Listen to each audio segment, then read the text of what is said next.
বৃন্দাবন লীলা গোরা আজ মনেতে পড়িল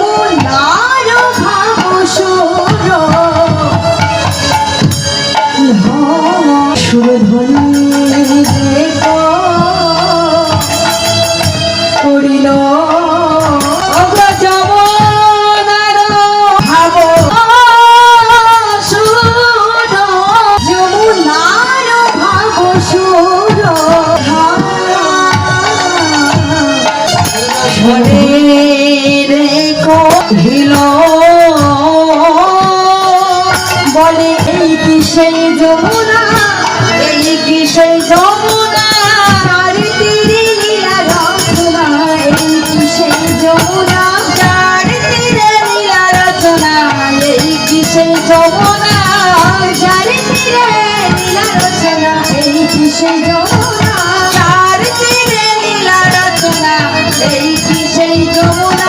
ভাব বোঝা তো যায় না, ওনার ভাব বোঝা তো যায় না, ভাব বোঝা তো যায় না, ভাব বোঝা তো যায় না, সেই ভাবের ভাব লইলে বোঝা তো যায় না, ওই সেই ভাবের ভাব লইলে ভাব বোঝা তো যায় না। আজ উদয় হয়েছে, উদয় হয়েছে, দেখো উদয় হয়েছে, নদিয়া নবদ্বীপের মাঝে উদয় হয়েছে, নদিয়ার মাঝে ঘোড়া উদয় হয়েছে, জড়বন্ধন ঘুচাইতে উদয় হয়েছে, জড়বন্ধন ঘুচাইতে উদয় হয়েছে, কৃতব জ্বালা দূর করিতে উদয় হয়েছে, কৃতব জ্বালা দূর করিতে উদয় হয়েছে, জড়বন্ধন ঘুচাইতে হরি বলে কৃতব জ্বালা দূর করিতে, দূর করিতে, জড়বন্ধন ঘুচাইতে, আর কৃতব জ্বালা দূর করিতে,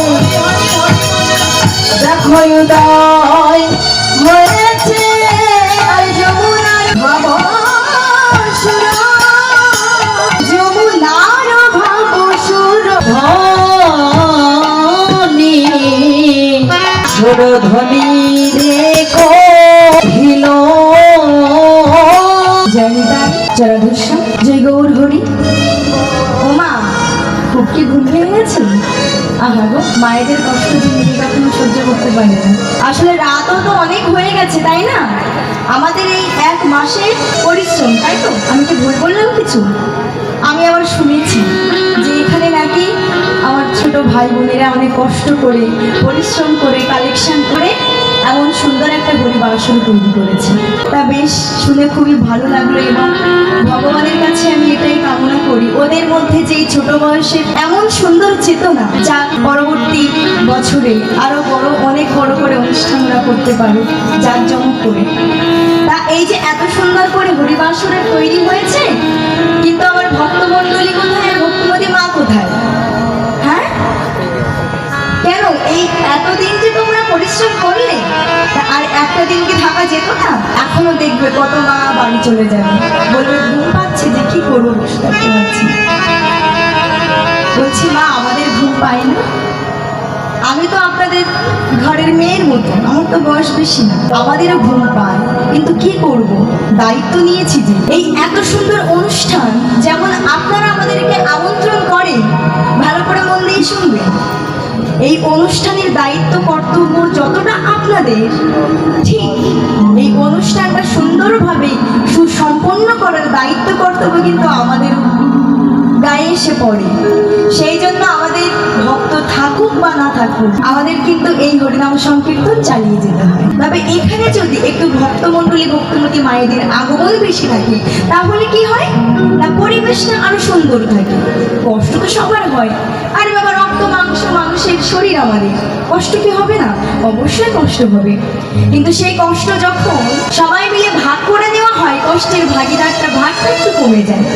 তা আপনাদের কাছে আমি অনুরোধ করছি, যারা আপনারা দূর দূরান্তে বসে আছেন, আপনারা যদি দয়া করে একটু সামনে এসে বসেন, তাহলে আরো এই সুন্দরভাবে অনুষ্ঠানটা সুন্দরভাবে আমরা করতে পারবো। সীতানাথ প্রেম প্রেমানন্দে একবার হরি বল হরি বল। তাহলে আমাদের মূল বিষয়বস্তু কি? আমরা যে রাত জেগে বসে আছি, কিসের জন্য বসে আছি? না, আমাদের মূল বিষয়বস্তু হচ্ছে রাধা গোবিন্দের রাসলীলা। কিন্তু সেটা আমরা জানবো কোথায়? সেটা আমরা জানবো বৃন্দাবনে। তার আগে আমরা দেখে নেব গৌরচন্দ্রিকায় গৌরীর ভাব বলছে, রাধা কৃষ্ণ এক আত্মা দুই দেহ ধরি, অনন্যে বিলাসে রস আস্বাদন করি। যেই রাধা সেই কৃষ্ণ।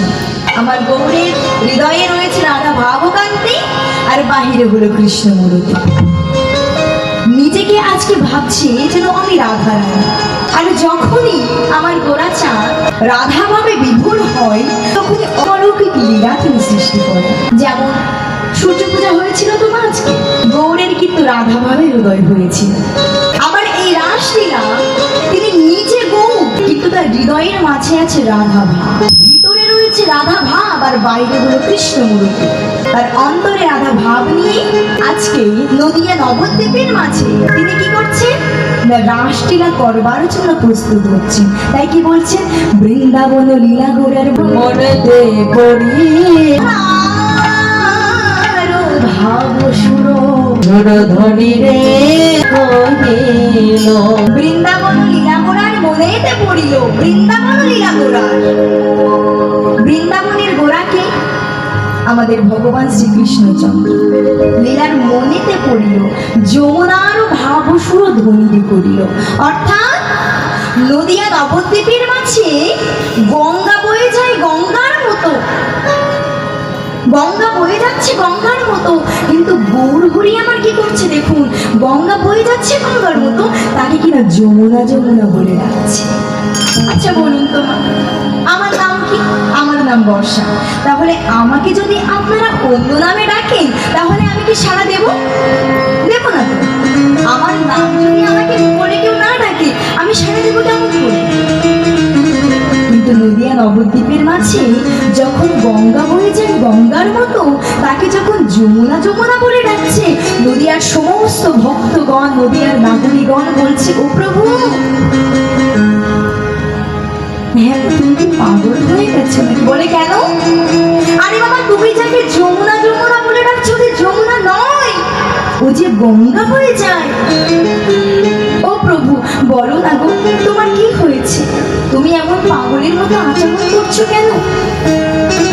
তুমি কত কত লীলা করেছো, কখনো তুমি নৌকা বিহার করেছো, কখনো তুমি সূর্য পূজার ছলনা করেছো, কখনো তুমি বন্ধু বান্ধবদের সাথে খেলা করেছো, কিন্তু এমন ভাবছে তোমার আমরা আগে কখনো দেখিনি। তোমার কি হয়েছে? আর এই কথা ছুটতে ছুটতে নদিয়ার কিছু নাগরিকগণ, ভক্তগণ দাদা নিতাই চাঁদকে বলছে, দাদা নিতাই চাঁদ, দেখো গিয়ে যাও, তোমার ভাই মনে হয় পাগল হয়ে গিয়েছে, তোমার ভাইয়ের মনে হয় মস্তিষ্ক বিভ্রম হয়েছে। বলে কেন? আমার ভাইয়ের মস্তিষ্ক বিভ্রম, সে আবার কেমন কথা? আরে বাবা, হ্যাঁ গো দাদা, আরে সে গঙ্গা বয়ে যায় গঙ্গার মতো, তাকে সে যমুনা যমুনা বলে পাগল হয়ে যাচ্ছে। ছুটতে ছুটতে দাদা নিতাই চাঁদ এসেছে ভাইয়ের কাছে, বলছে, ভাই তুই নাকি, হ্যাঁ রে, তুই নাকি এমন করছিস? বলে তোর কি হয়েছে? তখন গোরাচাঁদ আমার ভাবাবেশে বিভোর করে বলছে,